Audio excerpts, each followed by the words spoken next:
amazing personality.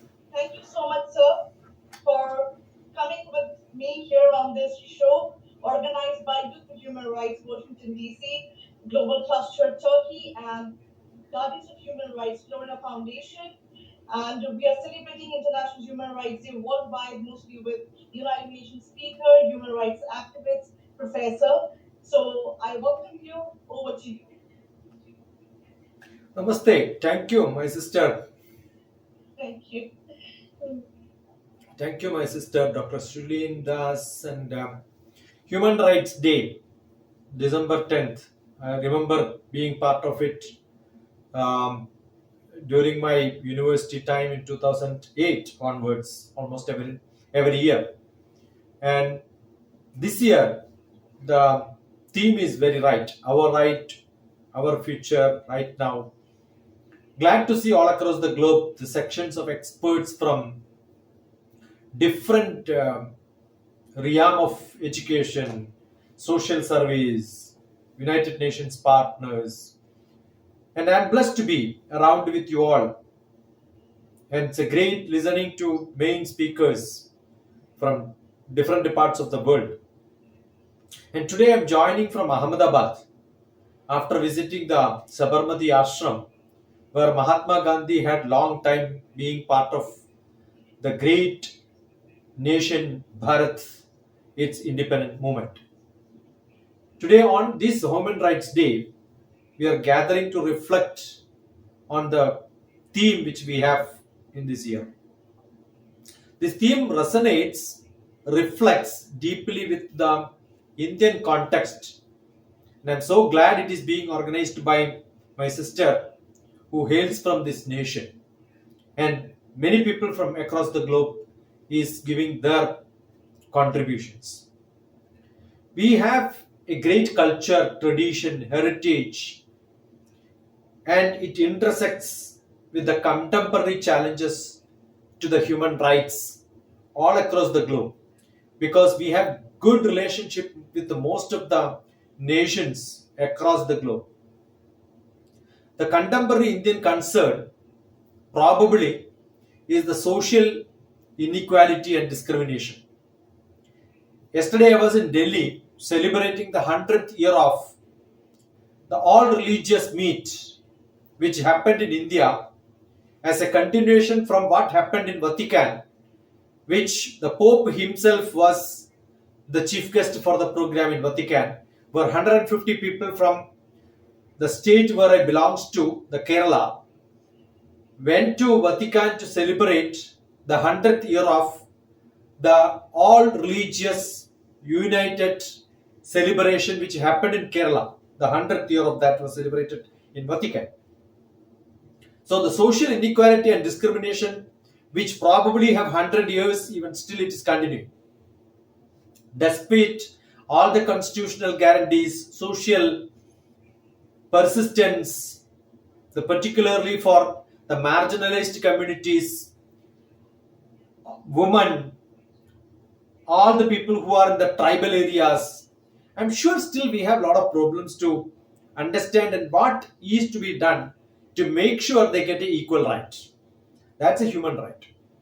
The religious tolerance and violences which is happening all across the globe, a polarization, the hate of speech, the color, the caste, economy, the regional and geographical part of the different world.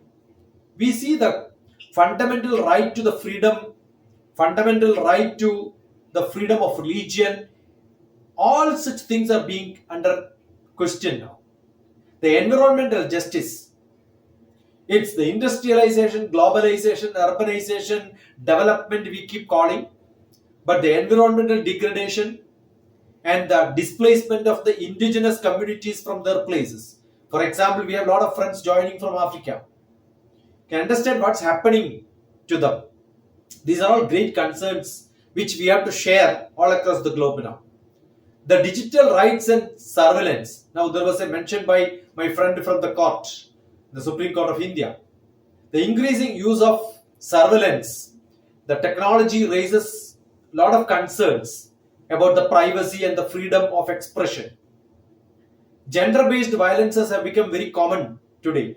The women and the girls remain a big issue when they go to the society.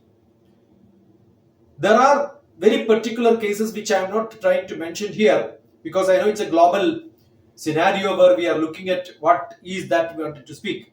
But coming from India, the tradition of mythology, the history, the heritage, I have few things to say. The ideal of dharma is what is the right. Dharma is what our duty, the moral duty and the righteous conduct, which were emphasized in our traditional heritage, in all the mythological, all the scriptures which we had under the Bharatiya Shastra, the Sanatana Dharma, which is ever fresh and probably the oldest of the oldest in the whole humanity. It reminds us our responsibility to uphold the human rights and the justice. So it's nothing new which come from the United Nations for all the Bharatiya people, the Indian community who really knows what the tradition we had. The principle of Vasudhaiva Kudumbakam, that means the ancient philosophical principle which believed the entire world is one family. It underlines and underscores the interconnectedness of humanity and the importance of respecting human rights globally. The teachings of Upanishads, after Veda we have got great lessons from Upanishads.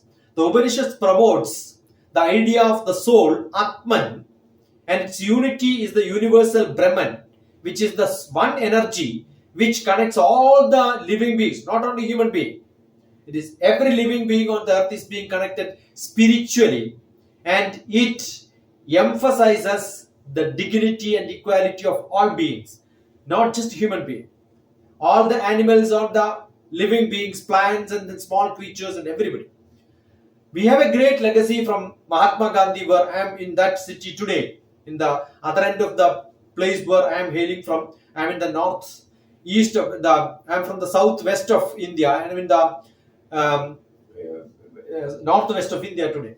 The legacy of Mahatma Gandhi, the philosophy of non-violence, which was recognized by the whole world, which started from Africa, and the civil disobedience, the inspired movements for the human rights and social justice worldwide was well known.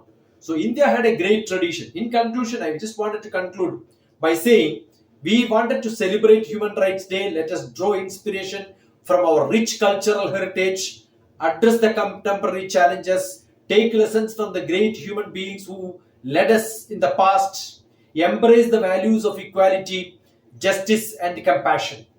If we can create a future where human rights are truly realized for all, I am sure we have a heaven in this world itself. Some call for action, probably, which I wanted to project is educate yourself, eradicate the discrepancy from me to the neighbor, and that's good enough. The human rights issues stay informed about the current events that is happening to the most of the people who are literate or illiterate. I think the message should go and speak out. Speak out yourself with voice. Advocate for human rights and challenges, and wherever injustice happens, anybody who is around him must show the courage to say that it is not right. You have to fight against all the human injustice what is happening in this world, or to any being which is happening around you. Take actions, participate in the campaigns, protest, volunteer work, and to promote human rights. Also, I'm sure my sister Dr. Shaleen is doing great work. It's all of us to make sure that she can pass to different part of the world, travel to different part of the world, speak and conduct such programs. And this program itself is a good example to show how much energy is being used for creating such programs. I said we should salute all such people who are doing this. Support human rights organizations, donate, and do volunteer for the organizations working to protect the human rights. Let us commit for building a just and equitable society where the rights of every individual are respected and protected. Salam, namaste, Khudafiz. Thank you so much. Inshallah, we'll try to meet somewhere, some part of the world very soon. Thank you so much. Namaskaram to all of you. Thank Thank you so much, Dr. T.P. Kumar, for coming here and sharing your valuable words. It's amazing. I know your experience is too high or in the education department, and you are a space scientist. That's so interesting. And your journey, you are all rounder. Thank you so much.